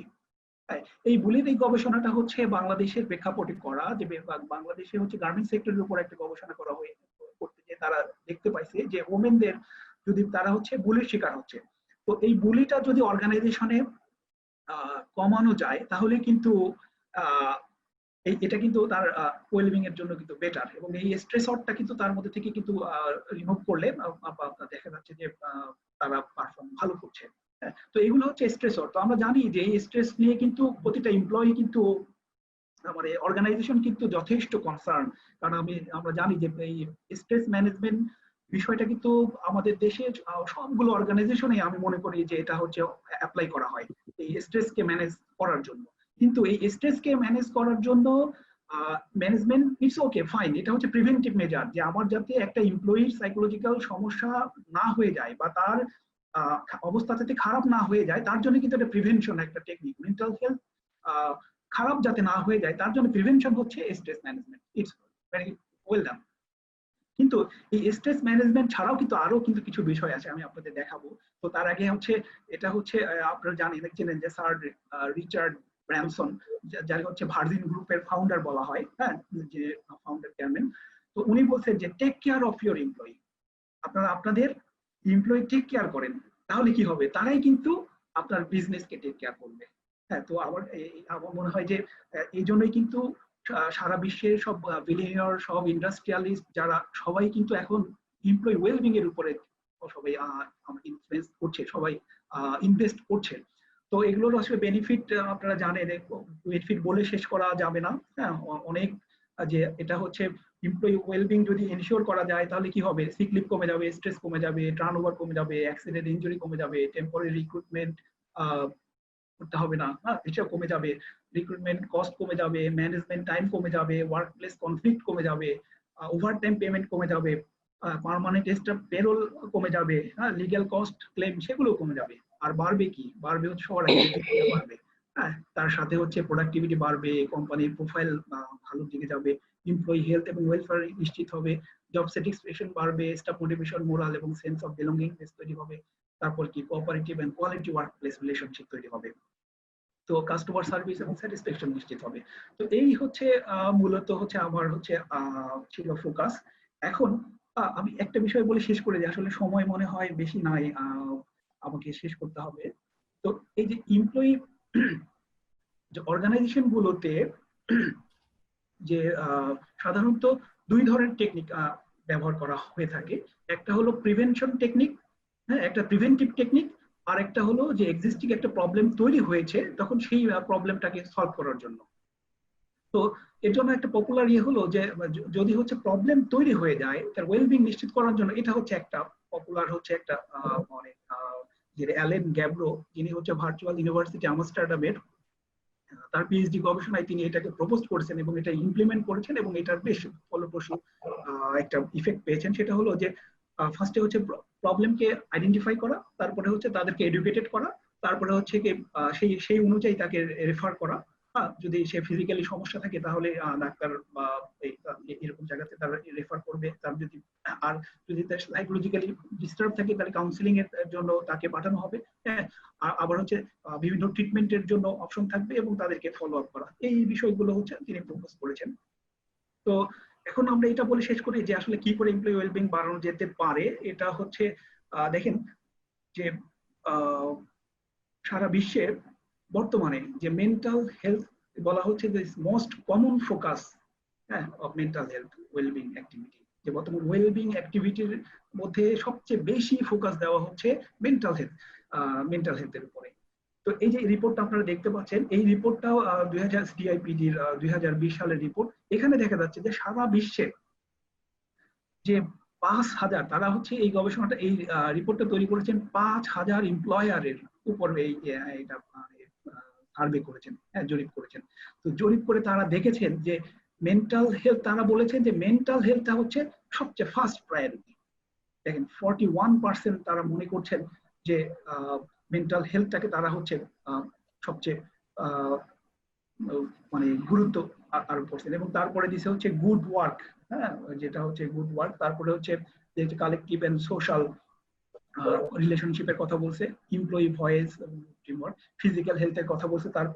তারপরে দেখেন ভ্যালু প্রিন্সিপালের কথা আসছে, তারপর পার্সোনালের কথা আসছে এবং গুড লাইফ চয়েসের কথা আসছে। তার মানে কি সবার প্রথমেই কিন্তু মেন্টাল হেলথকে প্রায়োরিটি দেওয়া হয়েছে এবং বলছে যে শুধু স্ট্রেস ম্যানেজমেন্ট হচ্ছে একটা ইস্যু। চলেন দেখি তাদের আরেকটা রিপোর্ট আছে, যেই রিপোর্টে তারা হচ্ছে নিশ্চিত করছে যে কি করে তারা তাদের অর্গানাইজেশন গুলোতে তারা হচ্ছে এই ওয়েলবিংটাকে নিশ্চিত করছে, বিশেষ করে ফোকাস অন মেন্টাল হেলথকে ফোকাস করে। তো আমরা সেটা দেখলে আমরা যেহেতু তার সারা বিশ্বের মানে বড় বড় অর্গানাইজেশন গুলোর উপর এটা প্রয়োগ করে তারা তৈরি করেছেন, তো আমরা দেখি সেখান থেকে আমরা কিছু আইডিয়া নিতে পারি কিনা। তো এখানে হচ্ছে তারা বলছে যে how to improve mental health, এটা এবং কিভাবে হচ্ছে এমপ্লয়ি মেন্টাল হেলথকে আমরা ম্যানেজ করে ওয়েলবিং নিশ্চিত করতে পারি। তো সেখানে দেখেন যে প্রথমেই তারা ফার্স্টে যেটা বলছে যে increase awareness of mental health issue across the workforce. তার মানে ওয়ার্কফোর্স এর মধ্যে তারা বলছে কি যে মেন্টাল হেলথ সম্পর্কে অ্যাওয়ারনেস বাড়াতে হবে, বাড়ানোর কথা বলছে। এটা হচ্ছে একটা ইস্যু। তারপর টু বলছে কি যে phase return to work or other reasonable adjustment. তার মানে কেউ যদি জবে আসার পরে বা ছুটি নেওয়ার পরে আসার পরে তার যে হচ্ছে জব থেকে আসার পরে তাকে হচ্ছে তার তার রিজনেবল হচ্ছে অ্যাডজাস্টমেন্টটা ঠিক মতো হচ্ছে কিনা সেটা নিশ্চিত করা। তারপরে এমপ্লয়ি অ্যাসিস্ট্যান্ট প্রোগ্রাম, যেটার কথা বললাম যে এমপ্লয়ি অ্যাসিস্টমেন্ট প্রোগ্রাম হচ্ছে থার্ড অপশনে আছে, তারা সেটাকে ইউজ করছে এমপ্লয়ি অ্যাসিস্ট্যান্ট প্রোগ্রাম। আবার তারপরে হচ্ছে বলছে তারা হচ্ছে অ্যাক্সেস থাকতে হবে টু কাউন্সিলিং সার্ভিস, হ্যাঁ, এটা ইনশিওর করতে হবে, তাহলে এমপ্লয়ি মেন্টাল হেলথ ইনশিওর হবে। তারপরে আরেকটা বলছে training manager to support staff with mental ill health. তার মানে শুধু আমি কাউন্সিলিং সার্ভিসটা ইনশিওর করেই কিন্তু সবকিছু হবে না, বা আমি অ্যাওয়ারনেস প্রোগ্রামটা চালু করলাম তাতেই হবে না, বা অ্যাডজাস্টমেন্ট করলাম সেটা করলেই হবে না। সাথে করতে হবে কি ম্যানেজারদের ট্রেন করতে হবে, হ্যাঁ, যাতে তার স্টাফদের মেন্টাল হেলথ গুলো তারা বুঝতে পারে, হ্যাঁ, তাদের যাতে তাদের কার মধ্যে মেন্টাল হেলথ হচ্ছে, হ্যাঁ, এবং কোন সাইন গুলো সম্পর্কে তারা অ্যাওয়ার হয়, এই বিষয়ে তারা হচ্ছে ম্যানেজারকে ট্রেনিং দেওয়া যেতে পারে। আরেকটা হলো যে mental health first aid training দেওয়া যেতে পারে, হ্যাঁ। তারপর আরেকটা হলো promotion and flexible work option রাখা যেতে পারে। আরেকটা হচ্ছে রাখলে মেন্টাল হেলথ নিশ্চিত হবে। Mental health and wellbeing champion একটি প্রোগ্রামের আয়োজন করা যেতে পারে, যেটাতে হচ্ছে বলে এই প্রোগ্রামের মাধ্যমে তারা কি করে যে সবচেয়ে বেশি একটা অনুষ্ঠানের মাধ্যমে এটা আয়োজন করে আসলে সবাইকে অ্যাওয়ার করার জন্য এই মেন্টাল হেলথ ওয়েলবিং চ্যাম্পিয়ন প্রোগ্রামের অ্যারেঞ্জ করা যেতে পারে। এবং সাথে হচ্ছে training for staff aim to build personal resilience. এই রেজিলেন্সের কথা যদি বলেন তাহলে আমি বলবো যে সেখানে যে অনেক টেকনিক আছে, সাইকোলজিতে অনেক টেকনিক ইউজ করা হয়, মাইন্ডফুলনেস টেকনিক আছে, কপিং স্ট্র্যাটেজি আছে। তো আমি হচ্ছে একটা টেকনিকের কথা বলি যে আমরা হচ্ছে লাফটার টেকনিক। লাফটার হচ্ছে আরেকটা টেকনিক, যেটা হচ্ছে আপনাকে কিন্তু যতই খারাপ সিচুয়েশন থাকুক সেখানে হচ্ছে আপনি সেখান থেকে ঘুরে দাঁড়াতে পারবেন। রেজিলেন্স আপনার যতই খারাপ সিচুয়েশন পরিস্থিতি আসুক না কেন আপনি সেখান থেকে ব্যাক করতে পারেন, লাফটার ইউজ করতে পারেন। লাফটার অনেক ভাবে ইউজ করা যায়, মজার টিভি দেখে, কারণ মানে আপনি হচ্ছে মজার বিষয়গুলো দেখে, কিন্তু ডেইলি বেসিসে দেখতে হবে, দেখে এটা কিন্তু খুব ইজিলি করা যেতে পারে। এটা আসলে আমি এটা বললাম কারণ এটা আমি আসলে আমার রিসার্চের বিষয় এবং আমি এটা নিয়ে আসলে কাজ করছি।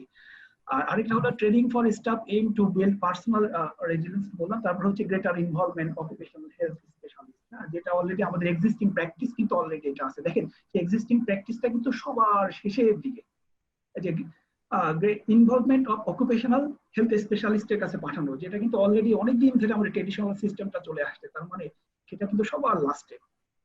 তো এই ছিল মূলত আমার আলোচনা। যেহেতু সময় আমি অনেক নিয়ে ফেললাম, আমি দুঃখিত। আরো কিছু ছিল, আমি আসলে আরো একটা পার্মা মডেল ছিল যেটা পজিটিভ সাইকোলজি, যেটা ওয়েলবিং এর জন্য ইনশিওর করা যেতে পারে, আমি সেটাতে আজকে আর যাচ্ছি না। তো আমি শেষ করছি এইটুকুই। Thank you sir, thank you very much. আপনি এত সুন্দর করে এত ডিটেলে অনেক তথ্য উপাত্ত দিয়ে আমাদের কাছে আসলে বিষয়গুলো তুলে ধরেছেন। সো দ্যাট ওয়াজ মানে অনেক হেল্প করেছে আমাদেরকে বিষয়গুলো বুঝতে, এবং আমি শিওর যে এটা অনেকের জন্য অনেক আই ওপেনিং হিসেবেও কাজ করবে। তো আমরা আমাদের এই রিজিয়নের একটা ডেটা দেখলাম, তারপর গ্লোবাল একটা ডেটা দেখলাম যেখানে কিনা এমপ্লয়ি এঙ্গেজমেন্ট এবং এগুলো নিয়ে আপনি তুলে ধরেছেন। সো আমরা কোশ্চেন অ্যান্ড অ্যান্সারে যাব, তার আগে যদি একটু স্যার আমরা আমাদের প্যানেলিস্টদের কাছ থেকে তাদের একটু ইনসাইট জেনে আসি, বা যদি প্যানেলিস্টদের আমাদের এই প্রেজেন্টেশনের উপরে এখন যদি কোনো কোয়েশ্চেন থাকে আমরা সেটা হয়তো বা 5 to 10 মিনিটস নিতে পারি, তারপর আর কি আমরা ইনসাইট সেশনে চলে যাব। যদি খুব ছোট করে কোনো কোয়েশ্চেন থাকে প্যানেলিস্টদের এই স্যার যে প্রেজেন্টেশন দিলেন সেটার উপরে, আর না হলে আমরা আর কি ইনসাইট সেশনে চলে যাব। সো কামরান স্যার, আপনার যদি কোনো কোয়েশ্চেন থাকে আমরা সেটা নিতে পারি, স্যার অ্যানসার দিবেন। না, আমার তেমন কোনো প্রশ্ন নেই, তবে আমি মিস্টার শাহিনুর রহমানকে কমপ্লিমেন্ট করতে চাই ফর অ্যান এক্সেলেন্ট প্রেজেন্টেশন। উনি খুব সুন্দর করে অনেক ডেটা দিয়েছেন, এন্ড আমার কাছে যেটা বেশ আশ্চর্য লেগেছে, ওনার প্রথম দিকে একটা স্লাইডে যেখানে উনি দেখিয়েছেন যে গ্লোবাল ওয়ার্কফোর্সের মধ্যে only 15% are actually engaged and 67% are not engaged and 18% are actively disengaged. এই তথ্যগুলা আমি জানতাম না, আপনার এই প্রেজেন্টেশনের মাধ্যমে জানলাম। আরো অনেক ইয়ে দিয়েছেন, মানে খুব এই কম সময়ের মধ্যে তো সব ইয়ে লিখতে পারি নাই, বাট আপনার এই প্রেজেন্টেশনটা যদি আমরা পেতাম তাহলে আমাদের জন্য অনেক উপকার হতো, বিকজ এটার মধ্যে অনেক ইনফরমেশন আছে। এন্ড আমার কাছে আরেকটা জিনিস যেটা মনে হয় যে এই সাবজেক্টটা তো অনেক বড়। এখন পশ্চিমা দেশগুলোতে, বা আমি বলবো effluent countries of the West as well as the east, এখানে এই অর্গানাইজেশনাল সাইকোলজিস্ট বা অকুপেশনাল সাইকোলজিস্ট বিভিন্ন দেশে আই সাপোজ বিভিন্ন নামে পরিচিত। আমাদের দেশে হয়তো এটা এখনো আমরা হয়তো খুব একটা পরিচিত না এই পজিশনে। যেমন ডক্টর আশিক সেলিম যেটা বললেন ওনার পরিচয়ে, উনি কনসালটেন্ট সাইকোলজিস্ট। তো এখন কোনো অর্গানাইজেশনে, মেডিকেল ফিল্ডে অফকোর্স হতেই পারে, বাট কোনো অর্গানাইজেশনে, কোনো বিজনেস অর্গানাইজেশনে কনসালটেন্ট সাইকোলজিস্ট আমাদের দেশে আছেন কিনা এটা আমার জানা নেই। তবে অনেক অ্যাফ্লুয়েন্ট কান্ট্রিজ ইন ইউরোপ বলেন, আমেরিকা বলেন, অস্ট্রেলিয়া, নিউজিল্যান্ড বলেন, এইসব দেশে তো অবশ্যই আছে।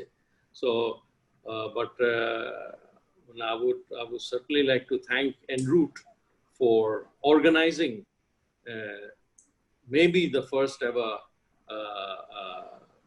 workshop or seminar on industrial or organizational psychology. ধন্যবাদ। কামরান ভাই, থ্যাংক ইউ ভেরি মাচ। আমরা একটু আমাদের ইনসাইট সেশনে চলে যাই। তো প্রথমে কামরান ভাই আপনাকে দিয়ে শুরু করব, যেহেতু মানে আপনি নিজে একজন এন্টারপ্রেনার প্লাস আপনি বাংলাদেশ এমপ্লয়ার্স ফেডারেশনের মতো একটা এপেক্স বডি প্রেসিডেন্ট হিসেবে দায়িত্ব পালন করছেন। সো কামরান ভাই, আপনার কাছ থেকে আমাদের একটু জানার আগ্রহ থাকবে। আমরা স্যারের প্রেজেন্টেশন থেকেও যেটা দেখলাম যে একটা অর্গানাইজেশনগুলো আগে যেটা দেখতো যে অকুপেশনাল সেফটি নিয়ে অনেক বেশি কাজ বা অ্যাওয়ারনেস ক্রিয়েট করা হয়েছে, এবং রিসেন্টলি মেন্টাল হেলথ নিয়েও কথাবার্তা হচ্ছে এবং অ্যাওয়ারনেস ক্রিয়েশনের কাজ চলছে। তো সেই জায়গা থেকে মানে আপনি যদি একটু শেয়ার করেন যে এমপ্লয়িরা অর্গানাইজেশনে যারা ওয়ার্কার থেকে শুরু করে, not only the management employees, যারা কিনা ফ্যাক্টরিতে ওয়ার্কার হিসেবে আছেন তারা, বা অর্গানাইজেশনে যারা আছেন তারা যদি একটু কোনো অপশন ফর ডায়লগ চায়, বা ওনার বা তাদের ম্যানেজারদের সাথে বা তাদের মেন্টাল হেলথ নিয়ে কথা বলতে চায়, এই ধরনের কোনো ইনিশিয়েটিভ মানে বাংলাদেশ এমপ্লয়ার্স ফেডারেশন কি কাজ করেছেন কিনা, বা সামনে কোনো প্ল্যান আছে কিনা, এই বিষয়ে যদি আমাদেরকে একটু আপনার ইনসাইটটা শেয়ার করেন। ধন্যবাদ। দেখেন বাংলাদেশ এমপ্লয়ার্স ফেডারেশনে হিউম্যান রিসোর্সেস ডেভেলপমেন্ট নিয়ে তো অনেক কাজ হয়। সেখানে বিভিন্ন দিক আছে যেটা নিয়ে সেখানে আলাপ আলোচনা হয়, for workplace improvement, industrial relations, specifically industrial psychology বা অকুপেশনাল সাইকোলজি নিয়ে হয়তো কিছু কিছু মানে we might be touching upon, কিন্তু স্পেসিফিক্যালি এই সাবজেক্ট নিয়ে হয়তো হয় নাই, কিন্তু এটা কিন্তু ইজিলি হতে পারে। এন্ড আমার তো মনে হয় এটা হলে আমাদের মেম্বারশিপের মধ্যে থেকেই তো সবাই আসেন বিভিন্ন training প্রোগ্রামসে। So this is something that can be incorporated, and part of it কিন্তু already হয়। HR ট্রেনিং এর উপরে যখনই কোনো প্রোগ্রামস আমরা করি তখন এইসব জিনিস তো অবশ্যই চলে আসে। আলটিমেটলি হয় কি দেখেন, যে কোনো একটা বিজনেস ফ্লারিশ করতে গেলে you need to have peaceful industrial relations. এখন একটা পিসফুল ইন্ডাস্ট্রিয়াল রিলেশনস করতে গেলে শাইনুর সাহেব যা যা আজকে ওনার প্রেজেন্টেশনে বলেছেন সবই কিন্তু এটার মধ্যে চলে আসে। এখন আমাদেরকে একটা জিনিস দেখতে হবে, আমি অবশ্য বলবো বাংলাদেশ এমপ্লয়ার্স ফেডারেশনের পার্সপেক্টিভ থেকে, যে দেখেন ইন্ডাস্ট্রিয়াল রিলেশনস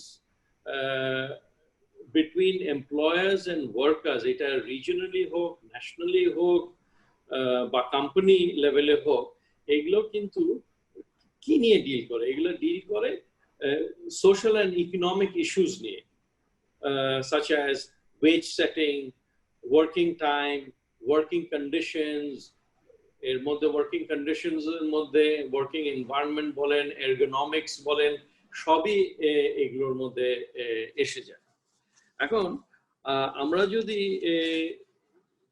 দেখি আমাদের ন্যাশনাল লস এন্ড রেগুলেশনস বা প্র্যাকটিসেস যা আমাদের বিজনেসে আমরা ইয়ে করি, এবং যেসব ন্যাশনাল লস রেগুলেশন যেগুলো বিজনেসকে ইম্প্যাক্ট করে in a very very big way, এইগুলো কিন্তু দেখা যাবে these laws are often developed based on policies or discussions and policies established through the International Labour Organization. এখন International Labour Organization কিন্তু একটা ট্রাইপার্টাইট organisation. এখানে সারা পৃথিবীর সরকার আছেন, সারা পৃথিবীর এমপ্লয়ার্স আছেন, সারা পৃথিবীর ওয়ার্কার্স এর রিপ্রেজেন্টেটিভ আছেন। Similarly, Bangladesh is also a member state of ILO, এবং সেখানে আমরা বিভিন্ন রকম আলাপ আলোচনার মাধ্যমে সেখানে আমরা ইন্টারন্যাশনাল লেবার স্ট্যান্ডার্ডস তৈরি করি। ইন্টারন্যাশনাল লেবার স্ট্যান্ডার্ডস বলতে ইন্টারন্যাশনাল লেবার কনভেনশনস বা রেকমেন্ডেশন বা বিভিন্ন প্রোটোকলস, এইগুলো কিন্তু যখন হয় এটা একটা বেশ লম্বা কমপ্লেক্স একটা প্রসেসের মাধ্যমে কিন্তু এই কনভেনশন এন্ড রেকমেন্ডেশনস গুলো তৈরি হয়। এখন এই কনভেনশনস যখন একটা দেশ যখন এটা রাটিফাই করে, তখন it becomes obligatory for them to enact laws in their parliament based on the different or the various clauses of those conventions. এখন যখন নাকি এই এগুলো হয়, এখানে দেখেন আইএলওতে বেসিক্যালি চারটা বিষয় নিয়ে খুব ভালোভাবে আলাপ আলোচনা হয়, এবং চারটা পিলারই বলতে বলে। একটা হলো আপনার ইন্টারন্যাশনাল লেবার স্ট্যান্ডার্ডস বা কনভেনশন তৈরি করা, আরেকটা হলো social dialogue between social partners, অর্থাৎ সোশ্যাল পার্টনার্স বলতে এমপ্লয়ার্স অ্যান্ড এমপ্লয়িজ, তারপরে হলো social security, and the last হলো employment in general. এখন কতগুলো পলিসি এরিয়াস যেমন ইন্টারন্যাশনাল স্ট্যান্ডার্ডস বলেন, industrial relations and occupational health and safety, এগুলো কিন্তু ওয়েল স্টাবলিশড। কিন্তু এছাড়া আরো তো অনেক কিছু নিয়ে আলাপ হয়, যেমন ডাইভার্সিটি, ইন্টারন্যাশনাল লেবার মাইগ্রেশন, বা এখন পার্টিকুলারলি যেটা আলাপ হচ্ছে সারা পৃথিবীতে, future of work or the fourth industrial revolution. এগুলা তো দে আর স্টিল ইভলভিং। এখন Bangladesh employers federation is also a member of the International Organization of Employers. ওই সেটাও কিন্তু জিনিভা বেসড। আইএলও যেখানে, আইএলওর সাথেই ওতপ্রোতভাবে এরা জড়িত। তো আমরা আমাদের দেশে যত লেবার লজ হয়েছে, সব লেবার লজই কিন্তু based on this international labour standards, যেগুলো আমরা র্যাটিফাই করেছি। এখন আইএলওতে 8টা কোর কনভেনশনস আছে। এখন ওই 8টার মধ্যে 7টাই কিন্তু বাংলাদেশ র্যাটিফাই করেছে, এবং based on those 7 core convention আমরা আমাদের আইনও করেছি। এখন এই শুধু এই 7টা কনভেনশনই তো আমরা র্যাটিফাই করিনি, আমরা বহু কনভেনশন র্যাটিফাই করেছি। এখন ইন্ডাস্ট্রিয়াল রিলেশনসটা আমরা মনে করি যে পিসফুল থাকলে, এখন ইন্ডাস্ট্রিয়াল রিলেশন যদি পিসফুল থাকে, তাহলে we can ensure a motivated and a competent workforce. এই কম্পিটেন্ট ওয়ার্কফোর্স করতে গেলে শাইনুর সাহেব ওনার প্রেজেন্টেশনে অনেক কিছু বলেছেন, যেটা these are absolutely essential. মানে এগুলা এখন বাংলাদেশের কনটেক্সটে আরেকটা জিনিস আমাদেরকে একটু বুঝতে হবে। আমরা যদি বাংলাদেশের টোটাল লেবার মার্কেটটা যদি আমরা দেখি, তাইলে দেখবো আমাদের পুরো লেবার মার্কেটে অ্যাবাউট 65 মিলিয়ন বা 6.5 কোটি শ্রমিক আছে। এই 6.5 কোটি শ্রমিকের মধ্যে হার্ডলি 1 কোটি শ্রমিক আছেন ইন দা ফর্মাল সেক্টর। বাকি 5 কোটি বা 5.5 কোটি শ্রমিক কিন্তু আছেন ইনফর্মাল সেক্টরে। অর্থাৎ আমাদের informal sector is huge, about 85% of the total market, labor market কিন্তু informal sector। এখন আমাদের যদি মানে পুরো আমরা যদি আমাদের ইন্ডাস্ট্রিয়াল সেক্টরটা যদি দেখি, এটা 3 ভাগে বিভক্ত। এক হলো multinational companies who are highly regulated, highly competent, highly compliant with national laws as well as international standards. তারপরে আছে আমাদের লোকাল কর্পোরেটস। লোকাল কর্পোরেটস এর মধ্যেও কিছু আছে পুরানো, অনেক দিন ধরে আছেন। They are also compliant, they are also much more engaged, and তারা হয়তো অনেকে হয়তো as good as multinational companies, কয়েকটা কোম্পানি তো আছে। তার মধ্যে I have to say Fizar company is happens to be one of those which are highly compliant, highly competent, and as good as any other multinational company. But at the same time অনেক local corporates আছে যারা অত compliant না। They are new, বা অনেকে আছে পুরানো হতে পারে, but they are not like the multinational companies. এছাড়া there is a very, very large number of organizations in the informal sector. সেখানে labor laws compliance is little or negligible. এখন এইখানেই আমাদের অনেক সমস্যা। আমাদের আইন যত আছে, মানে শ্রম আইন এর আন্ডারে, এগুলো আমার কাছে মনে হয় আমাদের আইনের দিক দিয়ে কোনো সমস্যা নেই, যথেষ্ট আইন আছে। সমস্যা হলো আইনের প্রয়োগে। এই এই এইটা যদি না হতো তাহলে আমাদের দেশের রানা প্লাজার মতো ঘটনা ঘটতো না, এই আইনের যদি প্রয়োগটা হতো। সো আমি again আমি হয়তো একটু ডাইগ্রেস করেই আছি, একটু অন্যদিকে, বাট মানে I fully agree with mister Shahinur Rahman যা ওনার প্রেজেন্টেশনে বলেছেন। এগুলা সব হয়তো আমরা করতে পারি না, but definitely Bangladesh employers federation অনেক কিছু চেষ্টা করে, অনেক ট্রেনিং প্রোগ্রামস করে, particularly mid level HR training. এখন as far as BEF is concerned, we are very engaged with ILO. We also try to emphasize to our membership about workplace cooperation and good governance. এখন social dialogue is a huge issue. এই social dialogue যদি না থাকে, আমরা যদি এইটা apply না করি, আমাদের কোম্পানিগুলোতে অনেক সময় বিভিন্ন রকম প্রবলেমস হবে। এই প্রবলেমসগুলো অ্যাড্রেস করার জন্য কোনো প্ল্যাটফর্ম অনেক সময় থাকে না, যদিও আইনও তো আছে, কিন্তু হয়তো আমরা অনেক সময় এই সোশ্যাল ডায়ালগটা এই প্ল্যাটফর্মটা হয়তো ঠিকমতো ইউজ করি না।